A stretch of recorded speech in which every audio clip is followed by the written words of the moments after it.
menyingkap rahasia jin qarin. Apa itu jin qarin? Ma'asyiral muslimin yang dimuliakan Allah Subhanahu wa taala, kalau kita bicara tentang jin qarin, Al-Imam Ibnu Utsaimin rahimahullahu taala mengatakan, Al-qarinu huwa syaitan musallat alal insani biidhnillahi azza wa jalla, ya'muruhu bil fahsya'i wa yanhahu 'anil ma'ruf. Jadi pembahasan yang kita akan bahas di malam hari ini adalah jin qarin. Apa jin qarin? Jin qarin adalah syaitan yang dikuasakan terhadap manusia tentu karena izin Allah Subhanahu wa taala. Di mana jin qarin ini memerintahkan manusia dengan fahsyah, kekejian, dan mencegah manusia untuk melakukan yang ma'ruf. Dan itu berdasarkan firman Allah Subhanahu wa taala, "Asy-syaitanu ya'idukumul faqra wa ya'murukum bil fahsyah." Syaitan itu menjanjikan kepada kalian kefakiran dan memerintahkan kalian untuk melakukan kekejian. Wallahu ya'idukum maghfiratan minhu wa fadla. Wallahu wasi'un alim. Dan Allah menjanjikan kepada kalian ampunan dan keutamaan, dan Allah amat maha luas rizkinya, lagi maha mengetahui. Ma'asyiral muslimin yang dimuliakan Allah Subhanahu wa taala, setiap manusia pasti ada qarin. Dan qarin ini ada dua macam. Ada qarin dari kalangan jin, dan mereka adalah syaitan, dan mereka adalah jin kafir. Dan ada qarin berupa malaikat. Dan dua-duanya ibarat barat dan timur, tidak mungkin ketemu. Dan keduanya bisa kita rasakan. Saya, Anda, atau siapapun bisa merasakan. Apabila hati kita ini terdorong untuk melakukan kemaksiatan, melakukan kekejian, kemungkaran dan kezaliman, berarti jin yang ada pada badan kita itulah yang memberikan was-was untuk melakukan hal itu. Tapi jika yang kemudian diperintahkannya adalah memerintahkan kepada kebaikan, kepada ibadah dan ketaatan, berarti itu adalah datang dari malaikat yang mencintai kebaikan. Ma'asyiral muslimin yang dimuliakan Allah Azza wa Jalla, seperti apa jin qarin ini? Apakah setiap manusia memiliki jin qarin? Apakah para nabi juga memiliki jin qarin? Bagaimana pula dengan qarinnya para nabi? Dan apakah qarin ini juga akan meninggal ketika manusia yang diqarininya meninggal? Mudah-mudahan waktu yang sangat berharga ini kita akan mengupas sedikit, mengenal di balik rahasia jin qarin ini. Di dalam surah Qaf, Allah Subhanahu wa taala berfirman, A'udzu billahi minasyaitonir rajim, laqad kunta fi ghaflatin min hadza fakashafna anka ghita'aka fabasaruka al-yawma hadid. Sesungguhnya kamu dahulu lalai tentang peristiwa ini. Maksudnya kematian. Banyak orang yang lalai bahwa dirinya akan mati. Maka kami singkapkan tutup yang menutup matamu. Ada yang mengatakan bahwa ketika seseorang itu mengalami sakaratul maut, maka hal-hal yang gaib disingkapkan kepadanya, di mana dia mampu melihat malaikat yang hendak menghampiri dan mencabut ruhnya. Ada juga yang mengatakan Dia mampu memandang catatannya. Semasa hidupnya dia sanggup memandang catatannya. Apakah catatan yang baik ataukah catatan yang buruk, disingkap semuanya. Sehingga penglihatanmu pada hari itu sangat tajam sekali. Wa qala qarinuhu hadza ma ladayya atid. Dan qarin yang berupa malaikat yang menyertai selama hidupnya dari dia lahir sampai dia wafat berkata, inilah catatan perbuatan yang ada padaku, yang kucatat selama kau hidup. Alqiya fi jahannam kulla kaffarin anid. Maka Allah berfirman, lemparkanlah olehmu berdua ke dalam neraka jahannam semua orang yang sangat ingkar lagi keras kepala. Manna'ilil khairi mu'tadim murid, yang sangat enggan melakukan kebaikan, melampaui batas dan bersikap ragu-ragu. Alladzi ja'ala ma'allahi ilahan akhar fa'alqiyahu fil adzabis syadid. Yang mempersekutukan Allah dengan Tuhan lainnya, maka lemparkanlah dia ke dalam azab yang sangat keras. Qala qarinuhu rabbana ma abghaituhu walakin kana fi dhalalin ba'id. Kemudian berkatalah setan yang menyertainya, maksudnya qarin yang menyertai selama hidupnya, dia pun berkata, ya Tuhan kami, aku tidak menyesatkannya, tetapi dia sendiri yang berada dalam kesesatan yang sangat jauh. Qala la takhtasimu ladayya wa qad qaddamtu ilaikum bil wa'id. Maka Allah berfirman, janganlah kalian bertengkar di hadapanku, dan sungguh dahulu aku telah memberikan ancaman kepada kalian. Ma yubaddalul qawlu ladayya wa ma ana bidzallami lil abid. Keputusanku tidak dapat diubah, dan aku tidak menzalimi hamba-hambaku. Dalam ayat ini Allah Subhanahu wa taala menyebutkan dua kata qarin. Pertama, Allah Subhanahu wa taala mengatakan wa qala qarinuhu hadza ma ladayya atid. Kemudian yang kedua, qala qarinuhu rabbana ma atghaituhu walakin kana fi dhalalim ba'id. Di sini ada dua kata qarin. Ya, karena qarin itu ada dari kalangan malaikat yang mendorong kita untuk berbuat baik, dan yang kedua ada dari kalangan jin kafir, syaitan, yang memerintahkan kita untuk melakukan kekejian dan melarang untuk melakukan yang ma'ruf. Ini ayat yang pertama yang menetapkan adanya qarin.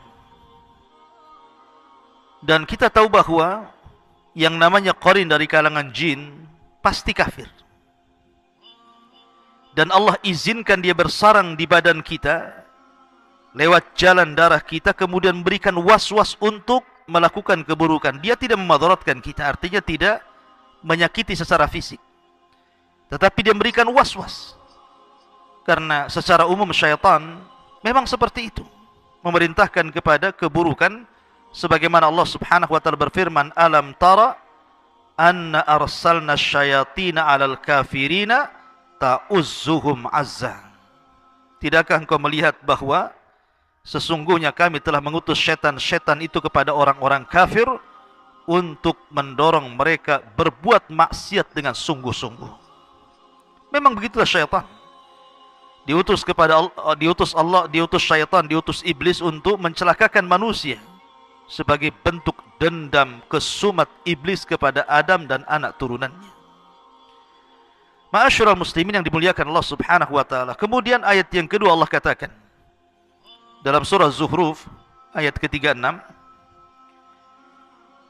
Allah Subhanahu wa taala mengatakan, "Wa man ya'ish an dzikrir rahmani nuqayyid lahu syaitanan fahuwa lahu qarin." Dan barang siapa berpaling dari pengajaran Allah yang Maha Pengasih, kami biarkan syaitan menyesatkannya, dan syaitan itu akan menjadi teman akrab karibnya. Di sini ada kata-kata fahuwa lahu qarin. Jadi orang-orang kalau seandainya lupa mengingat Allah Subhanahu wa taala, lupa kepada salat, lupa baca Quran, lupa berzikir, lupa bersedekah, lupa berbuat baik, berarti dia sedang diberikan waswas oleh qarin jin yang kafir syaitan itu ke dalam hatinya, sehingga kebaikan-kebaikan itu dilupakannya. Itu makna ayat ini. Jadi pada diri kita itu ada qarin yang memberikan waswas supaya kita lupa berbuat baik. Tetapi kalau seandainya hati seseorang itu dipenuhi dengan iman, dengan takwa, rajin ibadah, baca Quran, berzikir, maka qarin pun tidak bisa apa-apa terhadap kita. Karena memang dia tidak diciptakan untuk menguasai kita, tidak. Hanya berikan was-was saja. Ma'asyiral muslimin yang dimuliakan Allah Azza wa Jalla. Kemudian juga dalam surah An-Nisa ayat 38. Allah mengatakan, وَالَّذِينَ يُنْفِقُونَ أَمْوَالَهُمْ رِئَاءَ النَّاسِ وَلَا يُؤْمِنُونَ بِاللَّهِ وَلَا بِالْيَوْمِ الْآخِرِ وَمَنْ يَكُنِ الشَّيْطَانُ لَهُ قَرِينًا فَسَاءَ قَرِينًا. Dan juga orang-orang yang menginfakkan hartanya karena ria. Dia berinfak hanya untuk dilihat manusia, dipuji manusia, dipandang manusia. Dan kepada orang lain yang ingin dilihat dan dipuji, dan orang-orang yang tidak beriman kepada Allah dan kepada hari kemudian. Barang siapa menjadikan syaitan sebagai qarinnya, temannya, maka ketahuilah dia itu syaitan adalah teman yang sangat jahat untuknya. Di sini ada kata-kata wa may yakunish syaitanu lahu qarinan fasa'a qarina. Jadi Al-Qur'an menetapkan adanya qarin. Setiap manusia ada qarin. Bahkan dalam sebuah hadis dari Abdullah ibn Mas'ud radhiyallahu an, Nabi sallallahu alaihi wasallam bersabda, "Ma minkum min ahadin illa wa qad wukila bihi qarinuhu minal jin." Kata Nabi SAW, tidaklah dari kalian seorang pun kecuali telah dikuasakan padanya teman dari kalangan jin. Sahabat bertanya, "Wa iyaka ya Rasulullah? Apakah juga dirimu? Dalam badanmu ada qarin wahai Rasul?" Qala, maka Rasul mengatakan, "Wa iyaya, termasuk diriku. Illa anna Allah a'anani alaihi fa aslam fala ya'muruni illa bi khairin." Tetapi qarin jin yang ada pada badanku, kata Rasulullah, sesungguhnya Allah telah menolong diriku, fa aslam, maka dia pun aslam. Sebagian para ulama mengatakan kalau dibaca dhammah fa aslamu, maka artinya jin itu tetap kafir, tetapi tidak memerintahkan Rasul untuk melakukan kejahatan. Tidak pengaruh kepada Nabi SAW. Tetapi kalau dibaca kemudian fathah, bukan dhammah, fa aslama, berarti jin itu yang ada pada badan Nabi SAW telah masuk Islam. Fala ya'muruni illa bi khairin, sehingga dia tidak memerintahkan diriku, kata Rasul, kecuali kebaikan. Jadi ada yang mengartikan fa'aslamu, artinya kemudian dia pun tidak bisa apa-apa denganku, tidak pernah melakukan keburukan kepadaku atau memberikan waswas keburukan, atau dibaca fa'aslama, dia pun masuk Islam. Dan ini masyhur di kalangan para ulama, ada yang membaca dengan dhammah dan ada yang membaca dengan fathah. Sebagaimana dijelaskan oleh para ulama, tetapi Al-Imam Al-Khattabi rahimahullahu ta'ala mensahihkan bahwa bacaannya ar-raf'u di dhammah fa aslamu, artinya tetap jin yang ada pada diri Rasul itu kafir, tetapi tidak bisa mencelakakan Rasul, tidak bisa memberikan waswas kepada Rasul. Rasul dihindarkan dari keburukannya. Tetapi Al-Qadhi Iyad, beliau membaca dengan fathah fa aslama, artinya qarinnya Rasul itu masuk Islam. Kalau sudah masuk Islam tidak menyuruh kecuali kepada kebaikan. Baik yang dibaca dhammah ataupun fathah, keduanya tidak memadaratkan Nabi sallallahu alaihi wasallam. Bahkan dalam sebuah hadis yang lain, Nabi sallallahu alaihi wasallam suatu ketika keluar di malam hari, ketika itu giliran Aisyah radhiyallahu anha. Kata Aisyah radhiyallahu anha, faghirtu alaihi, aku pun cemburu karena disangkanya Rasul keluar malam itu hendak ke istrinya yang lain. Faja'a fara'a ma asna, maka dia pun datang, kemudian dia melihat apa yang aku lakukan. Karena Rasul ketika pergi, Aisyah membuntuti di belakang. Kemudian ketika Rasul datang, Aisyah langsung balik. Jadi Rasul melihat apa yang dilakukan Aisyah radhiyallahu anha. Maka Nabi SAW kemudian bertanya, malaki ya Aisyah, ada apa dengan kamu? Sibuk kali. Maka Aisyah mengatakan, fakultu wa mali la yagharu misli ala mislika ya Rasulullah. Aku cemburu wahai Rasul. Siapa yang tidak cemburu dengan dirimu?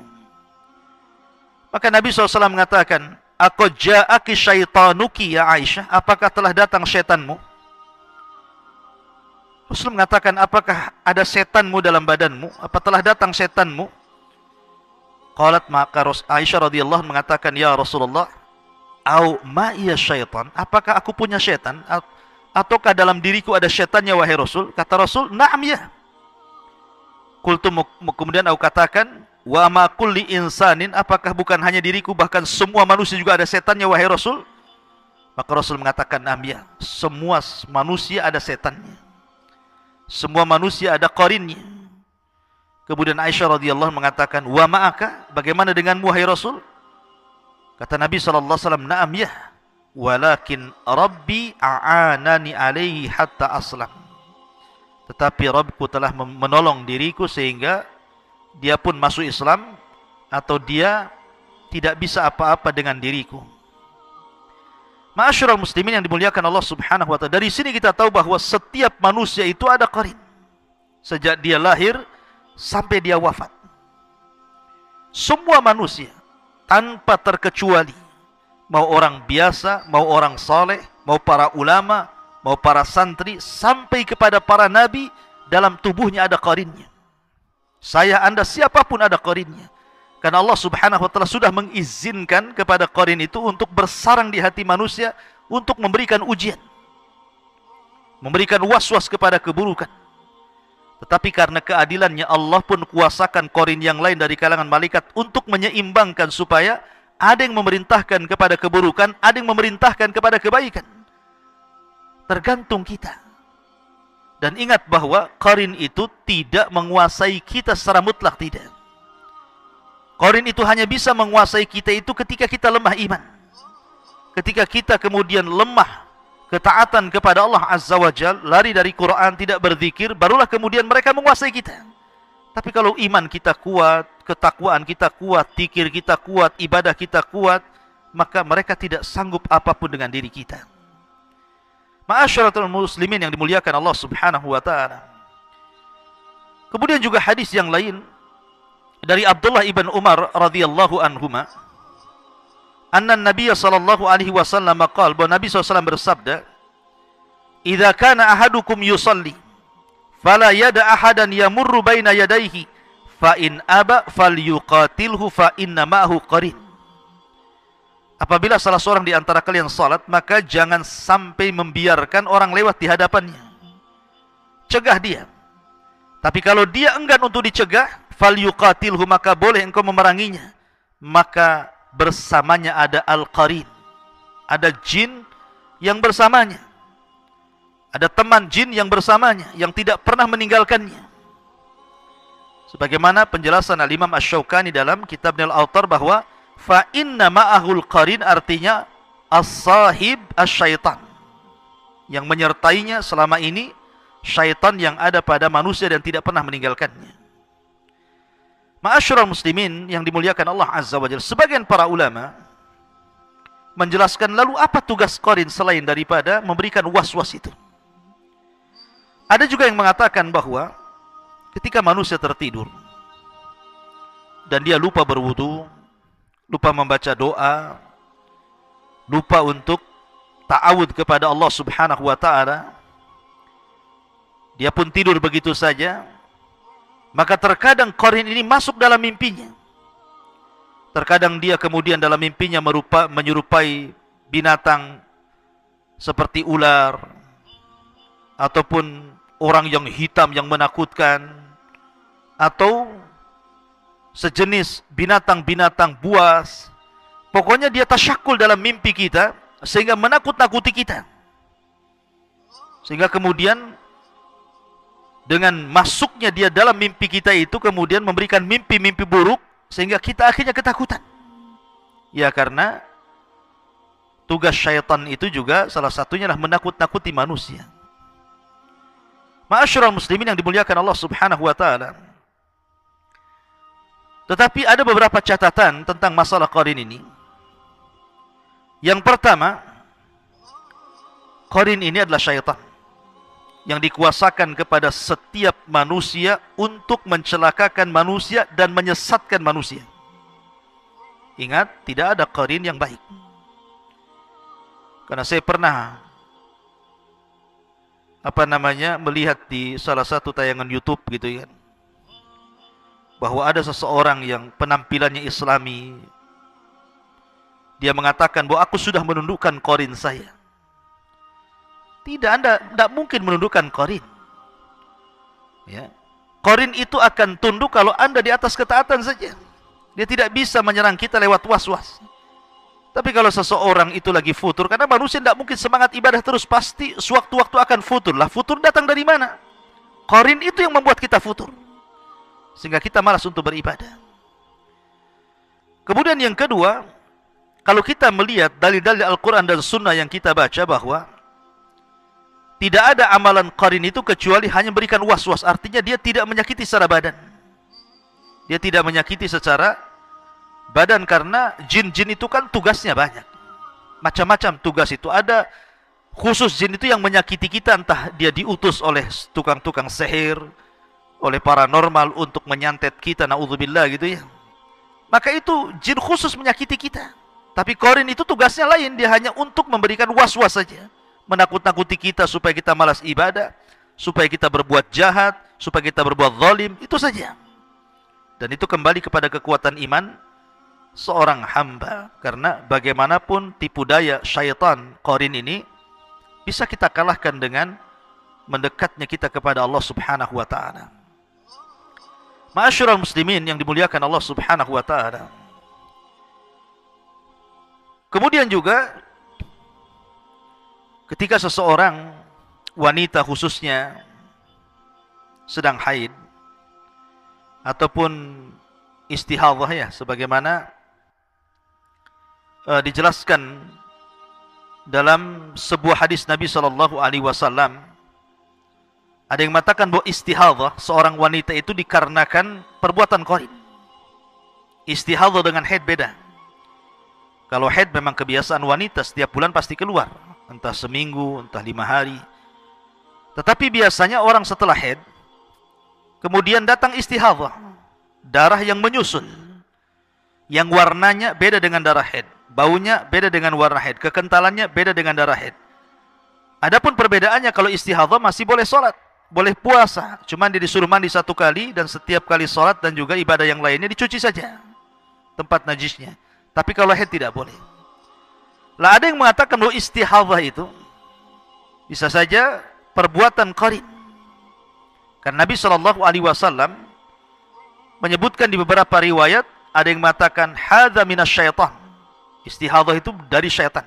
Hadis Aisyah radhiyallahu anha juga mengatakan hadza irqun.